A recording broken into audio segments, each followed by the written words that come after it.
আচ্ছা, একটা কথা বলেন, যখন আপনারা কোনো সনাতন ধর্মীয়দের পূজাতে গেছেন বা যারা কালচার বোঝার জন্য হলেও একবার গেছেন, আপনার কি তারা কখনো বলছে যে আমাদের পূজায় আসছেন, এখন আমাদের গডের সামনে আপনি মাথা নত করেন, তার সামনে সেজদা করেন, তার থেকে চান, কখনো বলছে?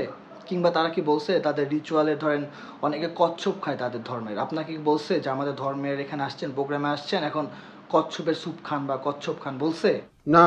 ও শিট! এই তো আচ্ছা বলেন, কখনো খ্রিস্টান তাদের প্রোগ্রামে গেছেন, তারা তো মেবি শূকর খায়, তো তাদের ধর্মে কিংবা বৌদ্ধ ধর্মের কোনো প্রোগ্রামে যখন যদি যেয়ে থাকেন, কখনো কি তারা বলছে যে আমাদের ধর্মে আর এখানে প্রোগ্রাম দেখতে আসছেন, এখন শূকর খান আপনি, বলছে আপনাকে কখনো?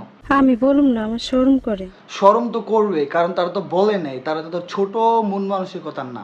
যারা এই কথা বলেন যে ধর্ম যার যার উৎসব সবার না, আপনার কোরবানি ঈদ আসছে দেখে আপনি বলতেছেন তাদেরকে গরু খাইতে হবে, গরু কাটতে হবে, ঈদের নামাজ পড়তে হবে, আসলে যারা কথা বলতেছে তারা আসলে ছোট মেন্টালিটির লোক।